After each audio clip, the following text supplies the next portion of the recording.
Be talking gold, and looking forward to having Ainslie back in the show. She was away last week. Ainslie, are you with us this week to give us some insight into this gold market? I am. Unfortunately, there's nothing exciting to tell you at the moment. It's just been. I'm going to share my screen. See you, Ash. Let's go. There we go. Okay. During the week, we've been looking. My left-hand chart is a 4-hourly chart. The next one to the right is a daily chart. And then we've got a weekly chart. And obviously monthly over tucked on the side. But we've been in this crazy consolidation now for quite some time. It hasn't really done it justice as far as what's it doing, how's it responding to the US dollar.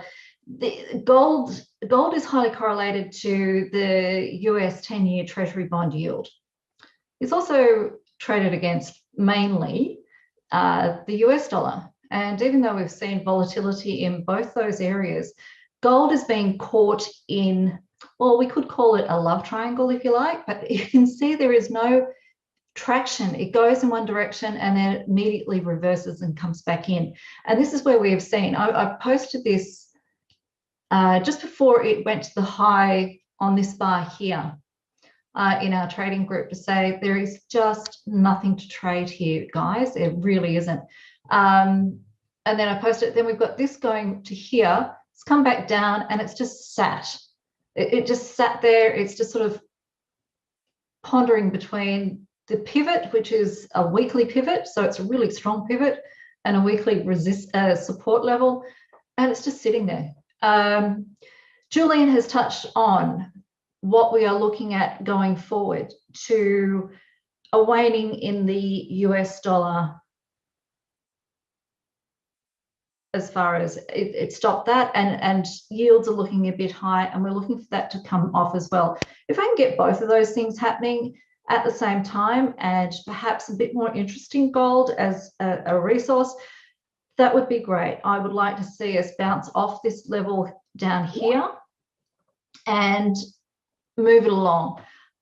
Commitment of traders report. Ash has just done oil and dollar yen, but if you actually also look at that on the, hang on, I'm just trying to pull up.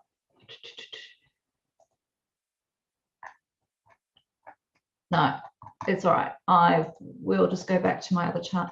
If we just stick with what was happening on the commitment of traders report, we're starting to see a change from the commercials going short to the commercials easing off going short to a potential going long. So if we go with that thesis and sit tight and wait, I think we could almost cross our fingers, get out of this revolting consolidation box, which has been going on for quite some time. The other thing going on a technical point of view, and I'll just make this a little bit wider so we can see, is you look at a monthly chart from the top of 2065, I think we got to, or 2072, from a low down here in 2018 of, what was it, 1161. Got this massive bull flag happening here. This is on the weekly. It's a really big picture to be looking at, but that's the best part of $915, by the way, from there to there. If this does continue to go to the upside, so let's look at this on a very technical basis, by the way. We've got a ring low, bouncing off the 100 EMA, off a monthly support level, and the bottom end of a channel. So this area of confluence is actually really, really strong. No doubt, no wonder it did bounce. This is why I'm looking for, if we get some traction and it closed this week over 1750, I'm hoping that we're going to have a combination of a few other things with the unemployment rates and everything else coming out during the week that will play into this technical setup that we're seeing now. Like I said, it's a weekly chart. It's a big move. It's not something that we can go, oh, great, we'll go along tomorrow. We need to get out of this consolidation box happening over here on the floor. You can see just happening here, just bouncing. It's not even funny anymore.